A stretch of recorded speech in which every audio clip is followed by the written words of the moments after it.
I make a living in an industry where people get a record deal and someone tells them, here's how you're gonna dress, here's how you're gonna act, here's your producer, here's your band, this is what you're gonna sound like, and we'll make you rich and famous. I never sought out to be rich and famous. I just wanted to be myself. What's up, Spotify? I'm Cody Johnson. This is a day in the life with me on tour. Today we're in Rosemont, Illinois, just outside of Chicago. Sold out show. We'll start with a little workout. It's nice having Jason. Jason's my head of security. We're not trying to win a bodybuilding competition on the road. It's just for me, it's mobility. Because I move around so much on stage, I don't stand in one spot, and you don't want to be stiff. This is not my bus. My bus broke down in Topeka, Kansas. I won't name who was on it last, but apparently they like to smoke cigarettes in the front lounge. I'm gonna go in there and trim up my beard. I'm like, y'all aren't gonna want to get into that, are you? So I was raised in Sebastopol, Texas. It has a church, a cemetery, a bar, and a marina. That's it.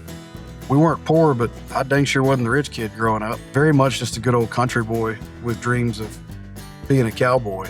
All right, we're getting ready to head into the arena. Got a lot of new material to rehearse today, so let's go.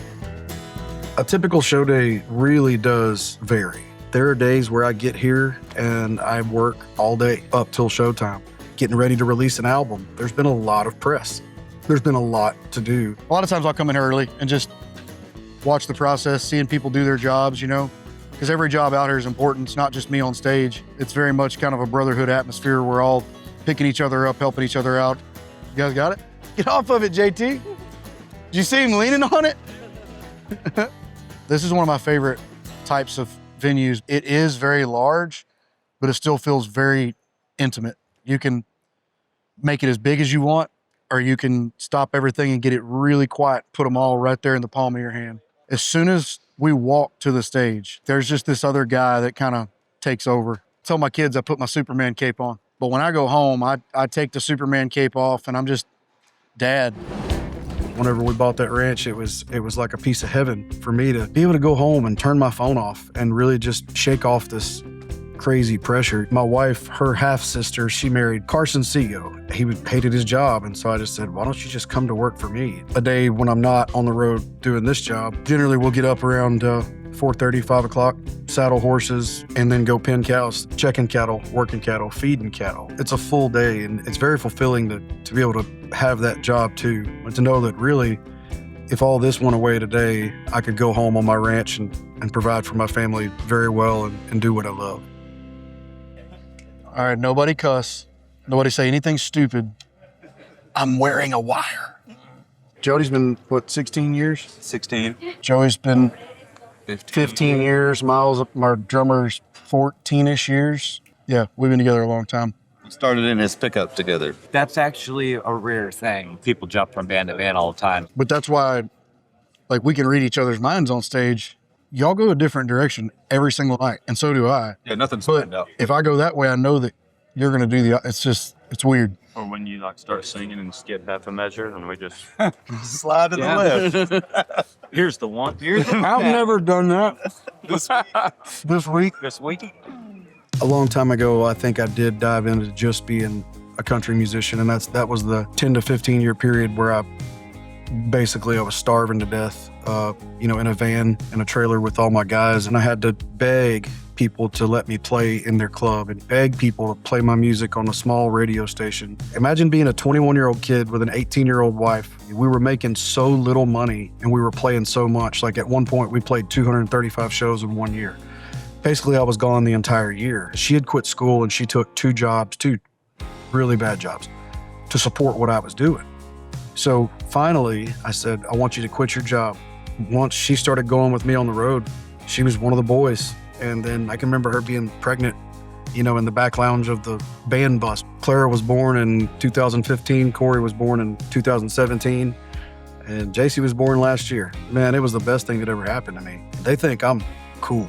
I mean, they really think I'm cool. They think I hung the moon. And I think that they hung the moon too. You want to check out this golf sim? I do want to check out that golf. I brought my clubs. Usually we go play golf, but today was a tight schedule, so we brought golf to us. Let's warm up with a scramble. Let's do a 2-on-2. That works. Team roping is like a huge passion. It's a big part of my life because it's a cowboy skill. And as a cattle rancher, you need to have that skill. I guess when I started getting pretty good at team roping, I needed something else in my life to frustrate me. So I picked up golf. Let's see if I can smack one. You can think about something wrong and hit a bad shot. And then the very next shot, you can do everything right and it's perfect. And you have golf swings that keep you coming back. Yes, sir. We're all gonna take turns. This is a joined effort, okay? Emily Ann is trying to get me and Clint to do a TikTok. And if she wasn't so nice, me and Clint Black would say no. Because I care about you going viral, okay? Okay, that was a little late, but it's okay. Maybe a little slide it to me. 3, 2, 1. So y'all make fun of these TikToks, but it is a production, okay?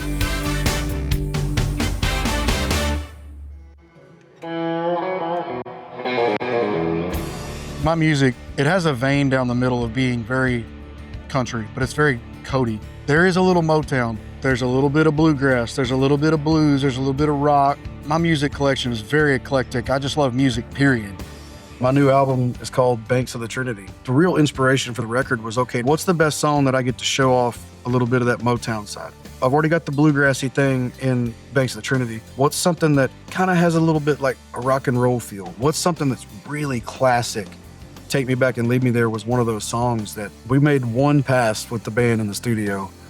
And I was like, this is cool. It's sexy, it's groovy. It's something you can still two-step to. I feel like this is the most I've shared with my audience musically is this album. So now it's time for meet and greet.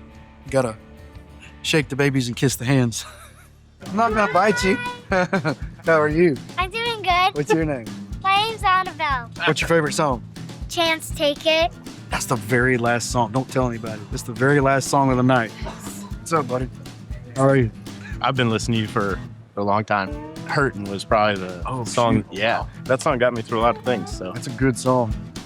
we love Cody Johnson. We love Cody Johnson so much, we actually have matching Cody Johnson tattoos. Yes, we do.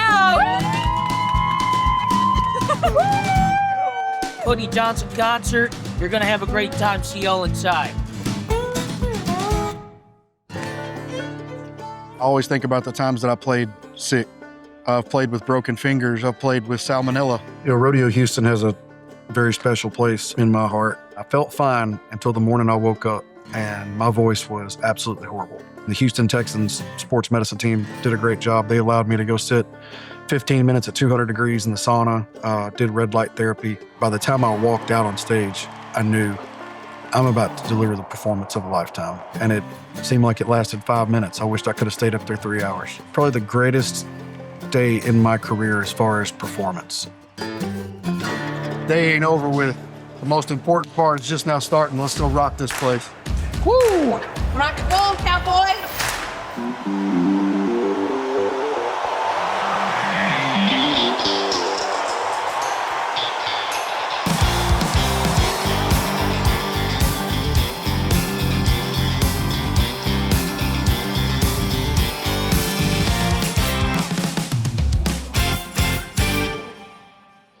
This big deal happened called the ACMs. I don't know if y'all heard about it, but all those years of grinding it out and nobody in the bar really even cared that you were there.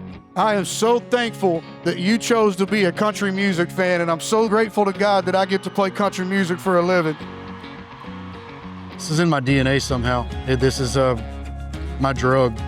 You know, getting older, you think, man, how long am I gonna do this? Am I gonna do this till I'm 70 years old? Or is there a spot where the country music pendulum swings away from what I do? But then at the same time, I'm thinking, like, I can't imagine a life without going and playing shows. I mean, besides my wife and my kids, this is what I live for. Thank somebody country for that leather jacket around your shoulders when you're freezing cold. Song you're singing when you're weaving down a county road. I'm just saying, give some credit where some credit's due. Buy a drink for somebody in some jeans and boots. Put $1 in reverse and I can guarantee what you spent it on started back in BFE. Take a look chances are you can thank somebody country for that. You can listen to my new album, Banks of the Trinity, on Spotify. That's a wrap.